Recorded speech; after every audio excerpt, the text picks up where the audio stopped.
சட்டமின் கையில் 1978 வெளிவந்து அந்த படம் போட்டுன்னு போட்டுச்சு, சக்க போட்டுச்சு. ஸோ இந்த படம் வந்து டிஎன் பாலு அவர்கள் டைரக்ட் பண்ண படம். டிஎன் பாலு வந்து கமலஹாசனுக்கு ரொம்ப க்ளோஸு. கமல் அப்போ வந்து டிஎன் பாலு டிஎம்கேல தீவிரமாக இருந்தார். அவர் வந்து கலைஞர்னா அவருக்கு அவ்வளோ உயிர், கலைஞர் அண்ணா அப்படின்னா அவருக்கு உயிர். அவர் வந்து நல்ல கமர்ஷியல் படங்கள் எடுக்கக்கூடிய கெட்டிக்கார டைரக்டர்.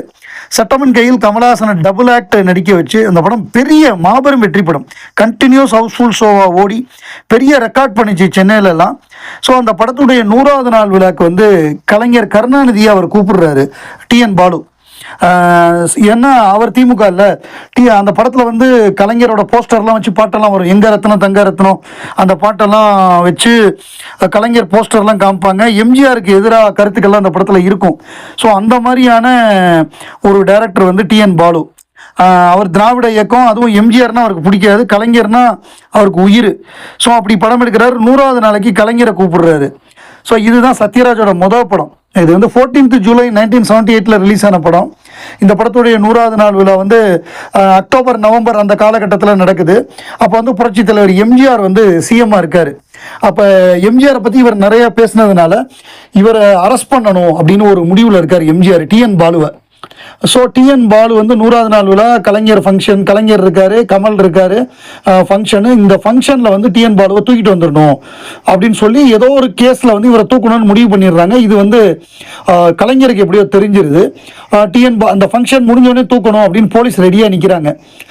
அவர் வெளியில் வந்தோடனே தூக்கணும்னு கீழே மேடையில் வந்து கமல், கலைஞர், சாருஹாசன் இவங்க எல்லாமே இருக்காங்க, பேசிகிட்டு இருக்காங்க. நான் வந்து அவருடைய டிஎன் பாலோட பையன்ட்டையும் பேசினேன். அவர் பி வாசுவோட அசிஸ்டண்ட்டாக இருந்தார், இப்போ டப்பிங் ஆர்டிஸ்டாக இருக்கார்.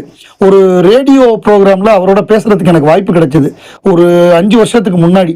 அப்போ நான் அவர்கிட்ட சொன்னேன், சார் இது மாதிரி உங்கள் அப்பாவை அரெஸ்ட் பண்ண எம்ஜிஆர் முடிவு பண்ண பொழுது அப்போ வந்து கலைஞர் சாமர்த்தியமாக சாருஹாசனோட காரில் உட்கார வச்சு உங்கள் அப்பாவை காப்பாற்றி பெங்களூர் கொண்டு போயிட்டாரு. பெங்களூர் கொண்டு போயிட்டு அதுக்குள்ளே ஆன்டிசிபேட்டரி பெயில் வாங்கி அவரை அரெஸ்ட் பண்ண விடாமல் காப்பாற்றினது. அது வந்து சாருஹாசன் காரில் போனது வந்து எம்ஜிஆருக்கு பயங்கர கோபமாகி கமலோட பேசாமே இருந்தாராம் ஒரு 6 மாதத்துக்கு. அதுக்கப்புறம் கமல் சொன்னாராம், இது வந்து என்னுடைய இது கிடையாது, எனக்கு தெரியாது. அந்த நேரத்தில் வந்து கமல் அந்த காரில் வந்து போனால் போலீஸ் வந்து கண்டுக்க மாட்டாங்க அப்படின்னு கலைஞர் முடிவு பண்ணி பின்பக்கமாக கமல் காரை தான் சாருஹாசன் வந்திருந்த காரில் வந்து வச்சு அமுச்சு விட்டாரு.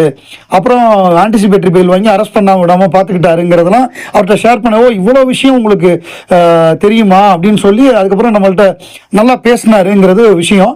ஸோ இந்த சித்ரா லட்சுமணன் வெளியிட்ட இந்த ஃபோட்டோவை பார்த்தோன்னே எனக்கு அதுதான் ஞாபகம் வந்தது.